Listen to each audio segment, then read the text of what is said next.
be right back.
All right, welcome back. It's time for us to take you through our interviews.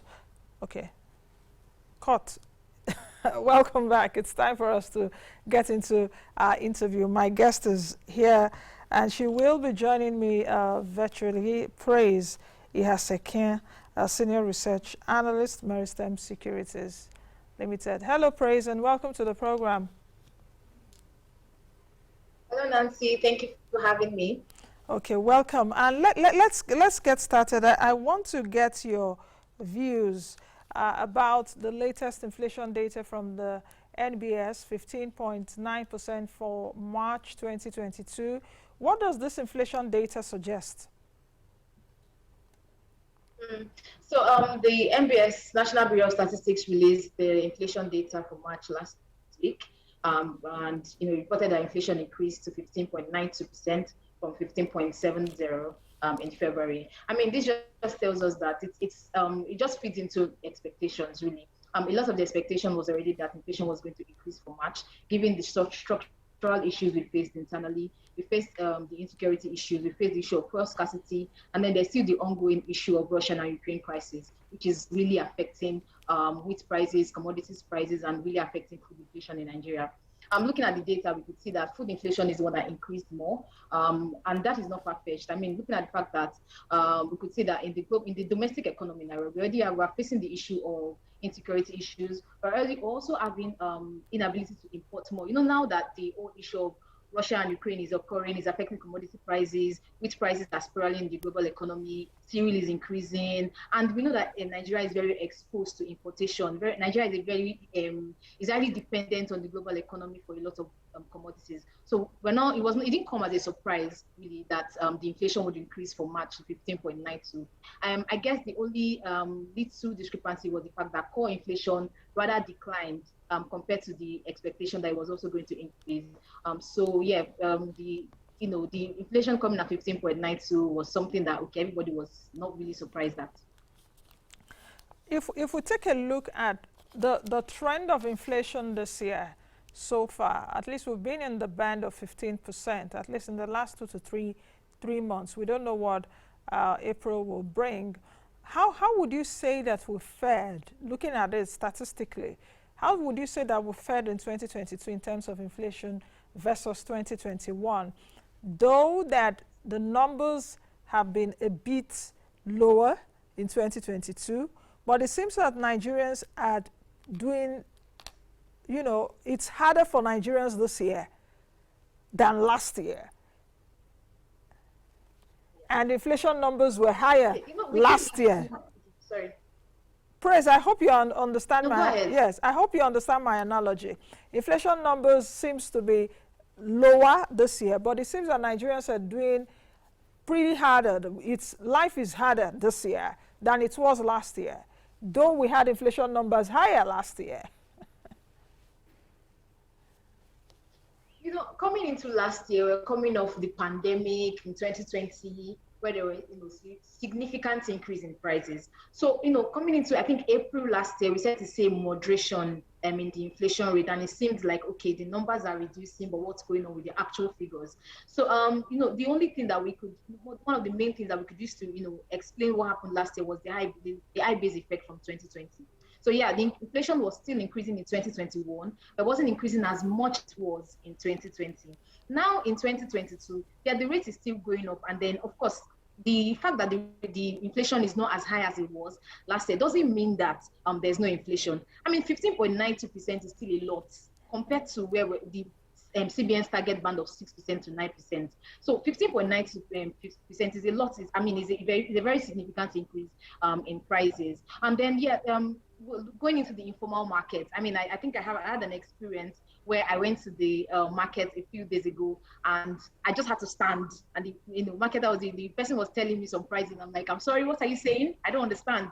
So I just had to stand and for a moment think about what I'm going to do at that moment in time. So we're not going to say that the pressure is reducing on Nigerians. The pressure is not. It's actually increasing, and it just goes to say that even though the rate last year was a little higher than what we are facing now, we are still at the point where inflation is still spiraling. Coming into this year, nobody saw Russia-Ukraine crisis happening. We know that we still have our own structural issues in-house. We still have the issues of FX. Exchange rate is significantly impacted. We have the issues of insecurity. We have the issues of the fact that we need to import these commodities will not just come into Nigeria without there needs to be a means of import. We have the issues of logistics prices are also increasing significantly.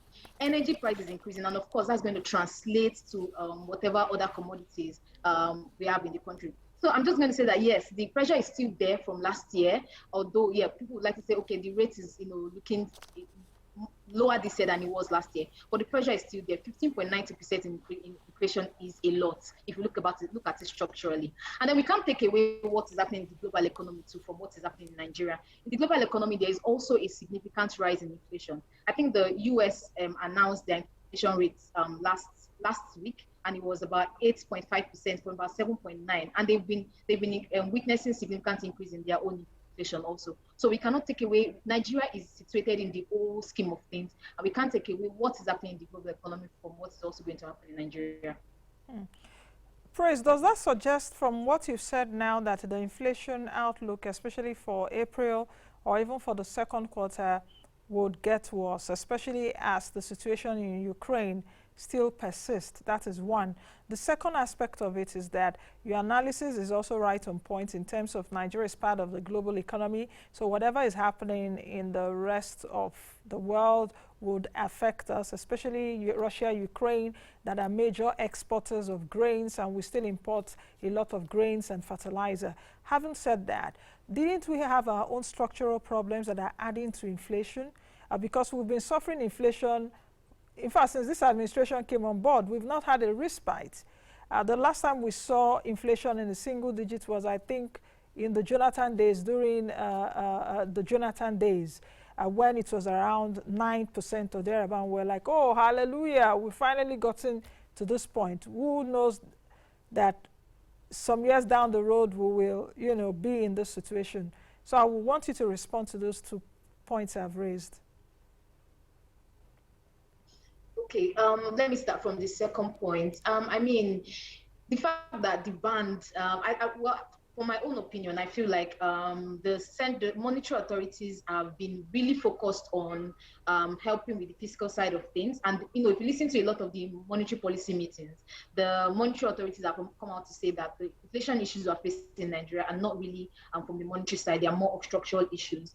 So for now, the issues that we are facing in the domestic economy is still there. Like we still have the MPC holding rates. We still have the MPC holding rate at 11.5%. We still have the insecurity issue that we're significantly facing. We still have the issue of oil production declining, and we still have the issue of oil theft. Because when oil prices are increasing globally now, if we're in a state where okay, seems that Praise picture is frozen. I can't also hear her voice. Praise, if you can hear me, let's try to. Okay. Okay, now I think I can hear Praise. Praise, are you there?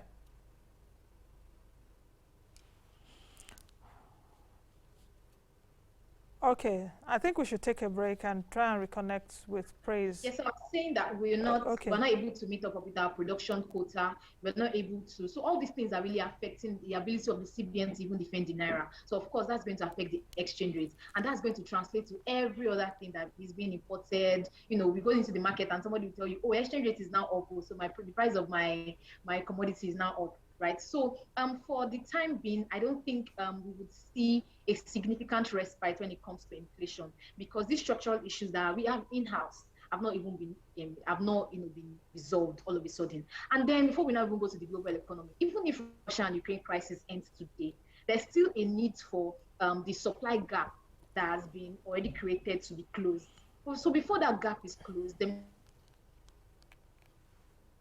it might take a while. You know, the war is destroying their farmlands. The war is destroying their ability to produce. The war is destroying a lot of. As I was listening to a podcast, the significant impact that the war is having on production levels, and it was also talking about the fact that Russia and Ukraine combined they contribute a lot to global commodities. They contribute a lot to fertilizer. They contribute a lot to wheat and other global commodities. So the fact that this war is going on, we know that some of the farmlands are being destroyed right now. So even if war ends now, there might still be a need to ramp up their production levels to be able to even support. So for now, for the time being, for a while, we may not necessarily see some respite in the inflation issues that we're having. However, you know, we are entering, the rains are coming already. We're already seeing rainfall, and rainfall even started early, so that will definitely impact farmers' harvest. And then say in 3 months we should see post-harvest supplies that would, you know, give some respite to food inflation in the domestic economy. Of course, there's still the side of insecurity. Farmers will able to go to their farmlands in the first place. So yeah, I mean, everything just has the side that, okay, there's positive, and then we now start thinking of, okay, what about these other issues that would affect it? So I don't think for the time being, I don't think we'll see a significant respite in the inflation rate in Nigeria. Mm.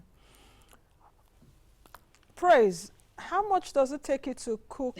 How much does it take you averagely to cook a pot of jollof rice? I don't know if you saw that report from SBM Intelligence, that it takes averagely a family of 5 or so to 8,500 naira to cook a pot of jollof rice. Once they will cook it now and they will finish eating it. And it also depends on where you are. Somewhere in Abuja, I think in Wusetu, the report alluded to the fact that you spend over 10,000 naira.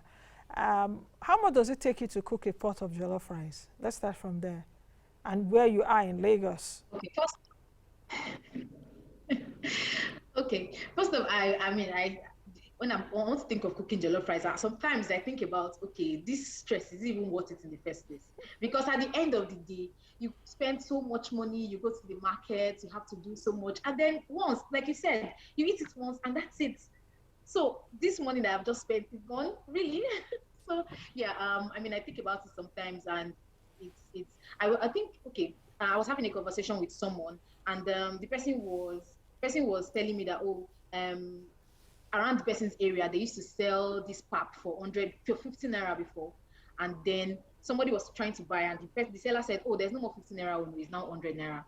And she was like, what is the person going to do at that point in time? So for me, on the average, I want to cook jollof rice. I don't know. It depends on what I'm using. It depends on what I'm using to cook. But off the top of my head, I would say 5,000 naira.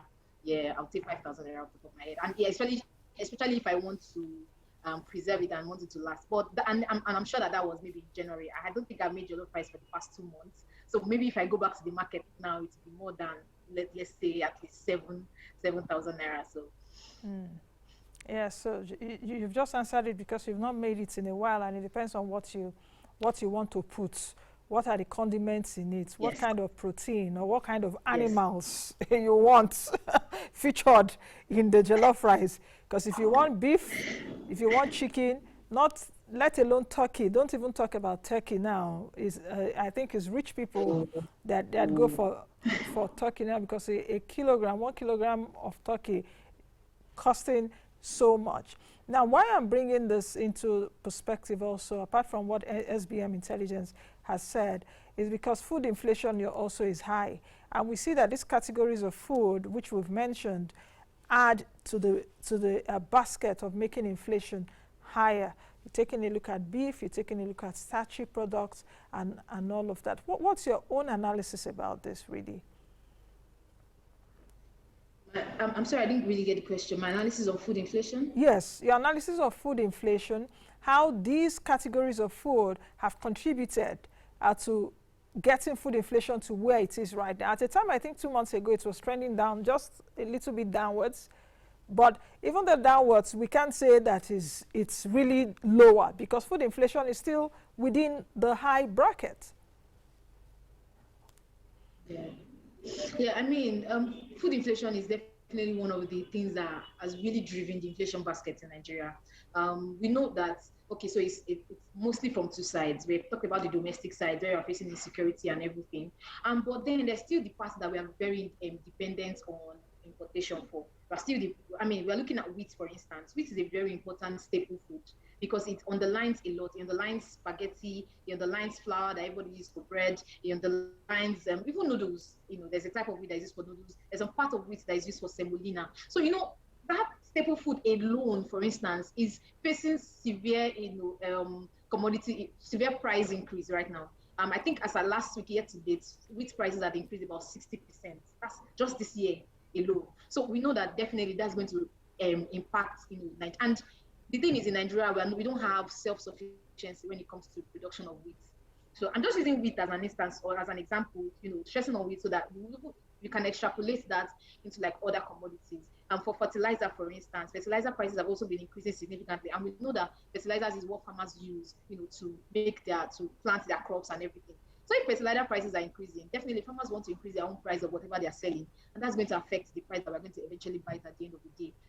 So the agricultural value chain is under severe, I don't want to say problems, but there's serious issues in the agricultural value chain right now. There are issues in the agricultural value chain that is really impacting what the consumer is going to pay for it at the end of the day. So I think if these issues, we can come together and try to seek ways to solve these issues. I know CBN is already doing something about they recently, I think that was last year, at the end of last year, Brown Revolution that would help to reduce wheat importation by about 50%. And I know that there are some organizations that are coming together to, put their heads together and see how they can also bring up other commodities, So I know that some things are being done, but, for the time being, there might be no, of course, all these things take research, take investment, and it might take a while for us to be able to get to a point where we are sufficient enough to produce some of these commodities in-house. And even when we are producing some of these commodities in-house, the issue of insecurity is still there. The issue of fuel scarcity that occurred last month is still there, and all those things. So,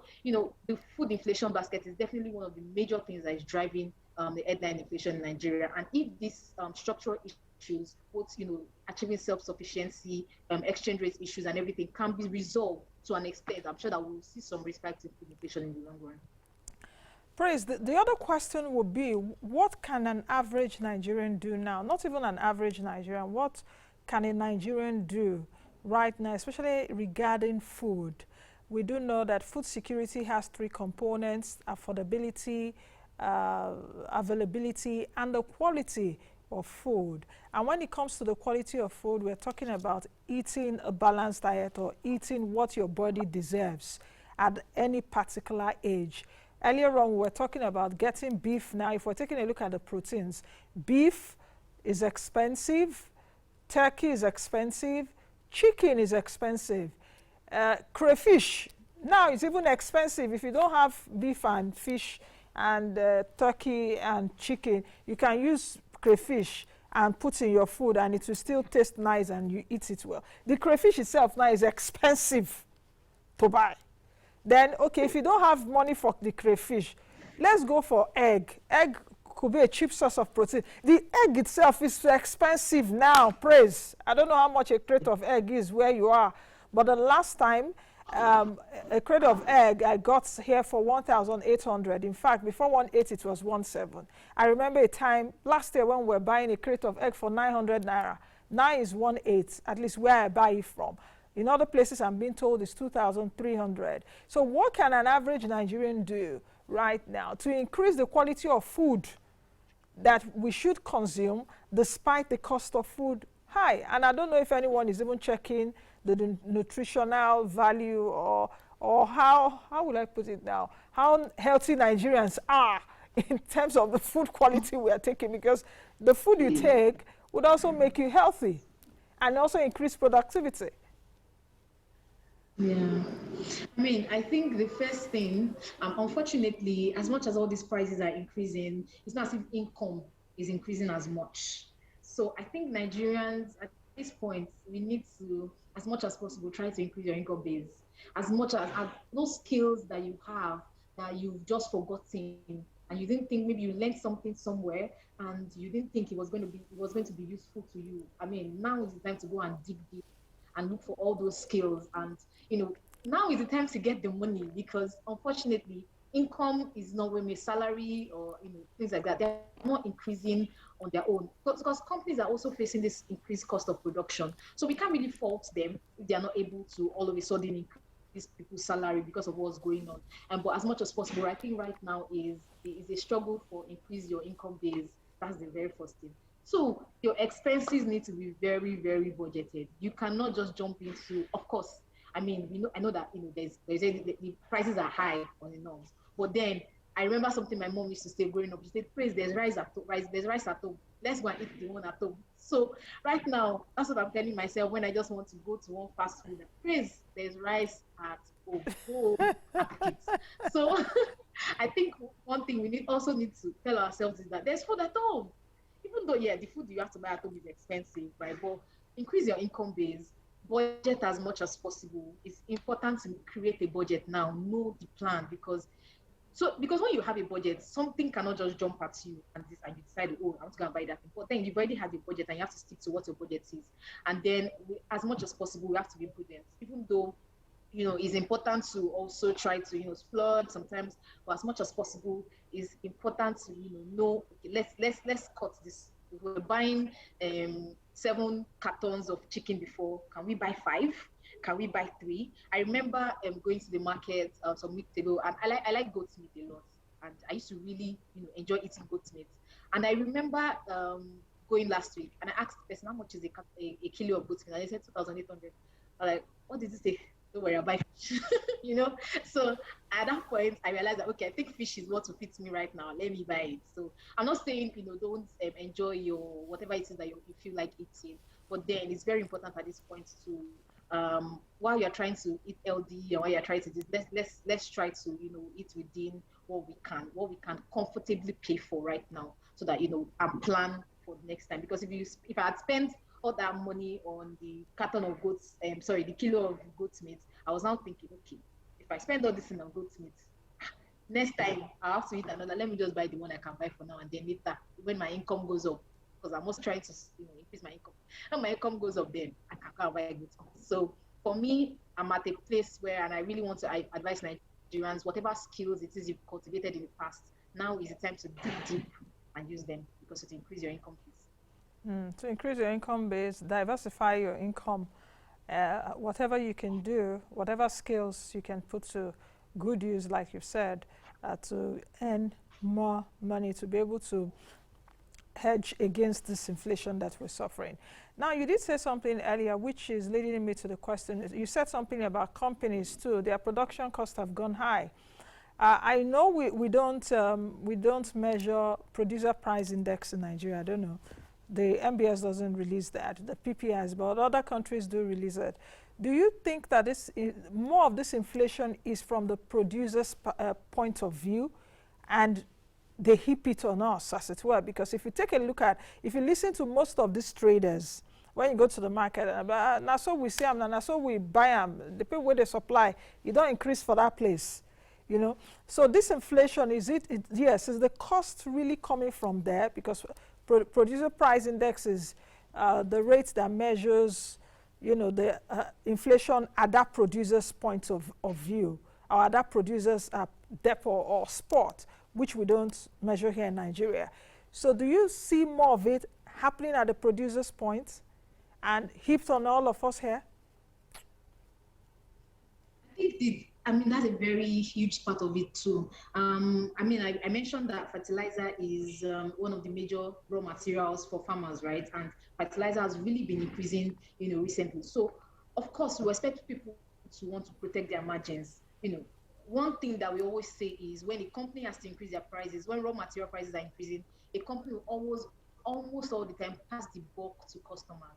So that is one major thing that companies use to maintain their margins, because they are also responsible to people. They're responsible to people that have families, and they're not going to want to just come up and say, "I'm sorry, we can't pay you salary this month because we maintained our prices even though our cost of production was increasing." I think there was even a report about 2 weeks ago from the Association of Telecom Operators that they want to even increase their tariffs because the cost of running their diesel and all their and maintaining all their mass and everything is increasing significantly. So we cannot take away the impact of the increase in producers index on the final consumers, because most of the times companies will always want to pass their bulk to consumers, the bulk of increased production cost to consumers. That's why we say that when there's increased tax, when there's increased so for instance these excise duties that was sprung on brewers, one of the major things that we're expecting is that brewers are going to transfer that cost to consumers.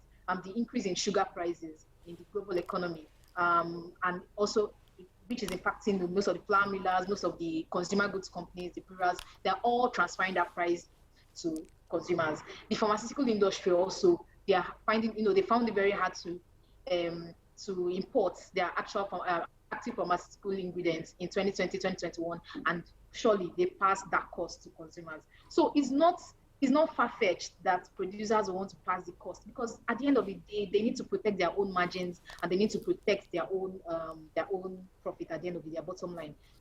Producers, sometimes try as much as possible to limit the impact, but then it's something that, I mean, is a definite, is an there's a word I'm looking for, I can't find that word right now, but it's not shocking that producers will pass their cost, because if their cost is increasing, definitely they're passing it down. So that is definitely one of the things that is impacting us, the increased cost of producing and the increase in the producers index. Okay, Praise, let's do something and let's analyze something this morning. We've just talked about the producer part of it, the producers index part of it, or the producers inflation.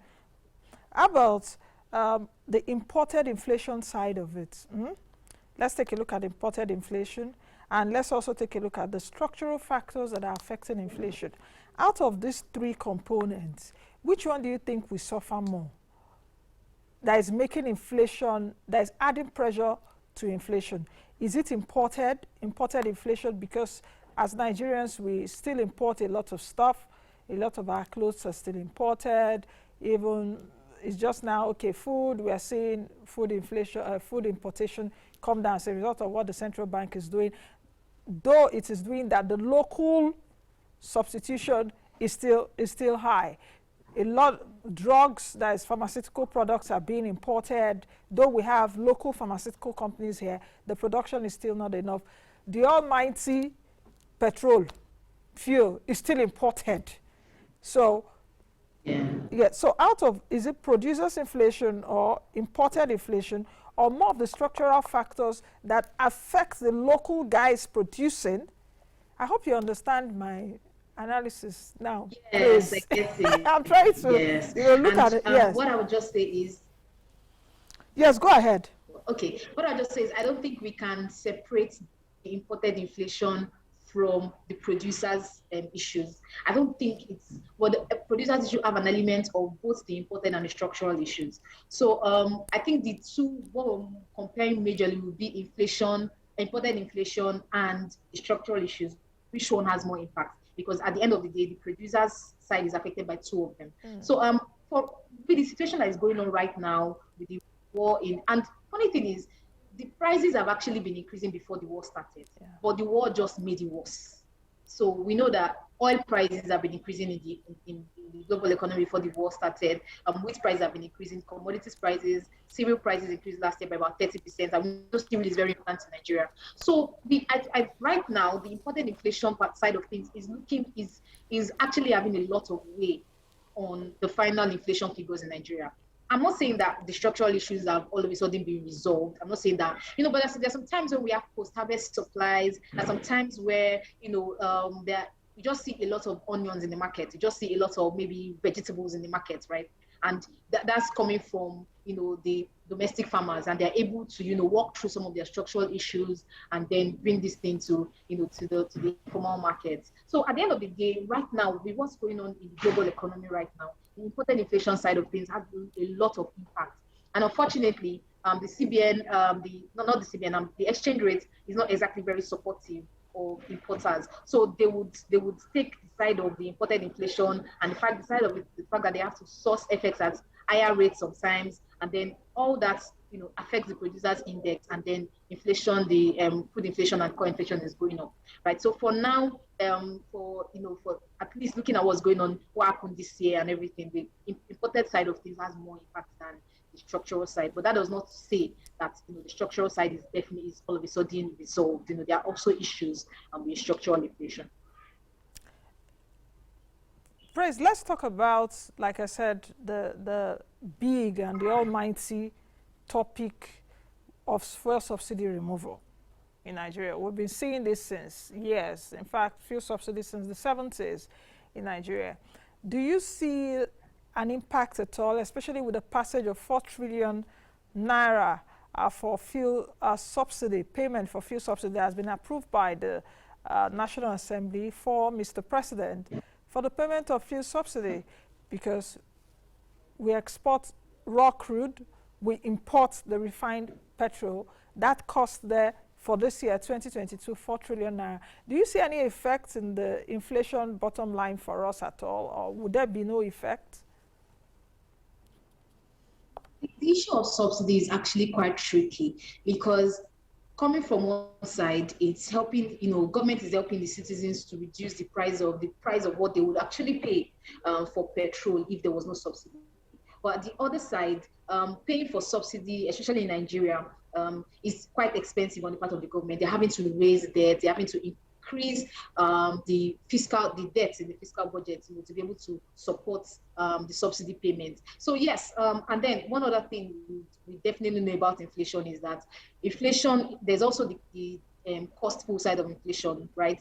There's also the side of too much money being available. So as much as we're saying that the subsidy issue is something that maybe there are lots of clamor that government should take out subsidy. There's a side of government should remove subsidy, but we have to look at the impact of both of them on the bottom line at the end of the day. If subsidy is removed, we're definitely going to be paying more for fuel, and of course that's going to increase inflation at the end of the day. But the way that the subsidy being left there right now is increasing our debts. Our debt is increasing, our debt to revenue is increasing, our debt to GDP. So as a country, we're still, we're not better off or worse off for subsidy being removed or subsidy being left. And we know that definitely one of the things that removing subsidy would do in the domestic economy in Nigeria would be political unrest. There's, I think, just the rumor of subsidy being removed, there was already clamors of we're going to protest against it and everything. And political unrest, if you remember the NSAS time, the way the NSAS, political unrest went, and a lot of properties were destroyed. Those people now have to spend a lot of money to be able to come back into business, and of course, it's going to increase inflation rates. So I'm just trying to say that we cannot remove the impact of subsidy at the end of the day on the overall increase in inflation at the end. And one other thing we can also think about is the fact that if government is having to increase their debt, they're going to have to also increase that's increasing the debt to the debt servicing percentage. They're going to have to pay more to service this debt. And how do they pay more to service this debt? They have to raise revenue. If oil revenue is not increasing, they might have to increase tax. And if they're going to increase tax on companies, and the company is going to also increase the cost that the consumer is paying for that goods and services. So at the end of the day, everything is all tied in together, and that's where I think we are at the issue. Okay, let's take a look at these two angles. We're talking about inflation. How should inflation be decelerated? How should we have decelerating inflation while accelerating growth? Of course, if we take a look at the GDP now, we're within the range of 3.3%, at least full year 2021. It's a delicate balance, isn't it? Accelerating growth, decelerating inflation. Where should we go to? I know that the same central bank is pro-growth, and that's why they've been coming up with a lot of interventionist measures. But the way it is right now, inflation is still high. So should we pursue inflation, which is our primary target, with the next meeting in May at the MPC, or should we just continue accelerating growth and see if our growth will be higher than 3.3%?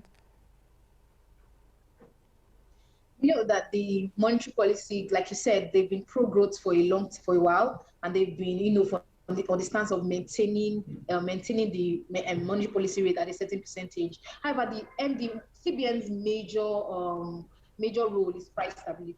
So if we listen to the last monetary policy committee meeting, there was an indication that about 4 of the committee members voted for a rate hike, voted for at least 0.25% rate hike. And that is definitely in a bid to, curb the inflation issues in Nigeria. So I don't think it would be very far-fetched, or I don't think it would be very surprising if at the next committee meeting there is another vote to hike rate, and even possibility of hiking rates. It's not going to be very surprising. We already expect that the rate is going to be hiked at some point. At some point this year, there's going to be a rate hike at some point this year, because it's not sustainable that we just keep the rates at the level it is, and inflation is going up. Even though the CBN and the Monetary Policy Committee still maintain that the inflation issues we are facing in Nigeria are more of the structural issues. But if you look at the data, the availability of money, narrow money, and compare it to inflation, you can see that there is a correlation between the way that inflation is going up and the way money supply is also increasing. So there is some correlation between those two data. So we cannot absolutely take it away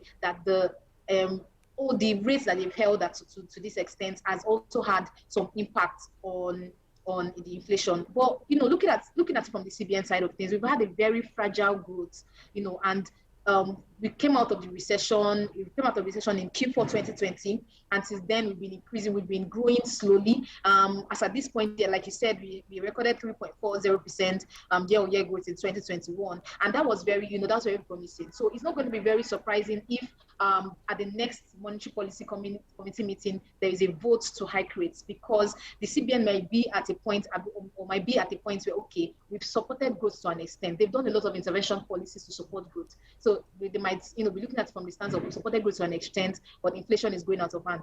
However, like you said, increasing rates has severe impact on growth. Increasing rates has severe impact on GDP growth. So they all of a sudden just switch. Okay, even if where we're thinking of it is, even if they don't hike rates at this next meeting, there may be a rate hike in the next one in July. So there's a possibility of rate hike somewhere in Nigeria's future, because inflation is getting out of hand. And then the indication that 4 members voted to increase rates at the last meeting was, that's also a shift from the stance, because it have been unanimous so far. Unanimous for hold rates has been unanimous. But the fact that they're now shifting stance slowly just tells us that the MPC and the CBN is starting to consider the impact of inflation of the rates on the inflation in Nigeria. Is there one to chase over the other? Both of them have advantages and disadvantages. Both of them have downsides. Both of them have upsides. So as much as we would like to see more of inflation growth, see more of GDP growth in Nigeria, there's a side that holding the rates might lead to continue to lead inflation figures higher. But then I think the CBN is also going to look at the fact that inability to increase our production levels, the increase in global commodities prices, the inability to get enough exchange rate to be able to support the naira and defend the naira might also be some of the things that impact inflation. And so they may think about it in that stance and decide to hold rates again at the next meeting. But I mean, it's something that both. You can argue for both sides, actually. You can argue favorably for both sides, and you have good points. At the end of the day, we just hope that the committee is able to come out with a decision that would impact, continue to move Nigeria forward, either with increased economic growth or declining inflation. Okay. Praise, finally, in one sentence, if you can, what is your outlook for April inflation? March, 15.9%. What rates are you forecasting for April when the MBS releases it? Definitely still an increase for now, because the issues have not really been resolved. So we still see, it won't be far-fetched to see inflation go higher than 16%. I mean, we're already literally higher than 16%.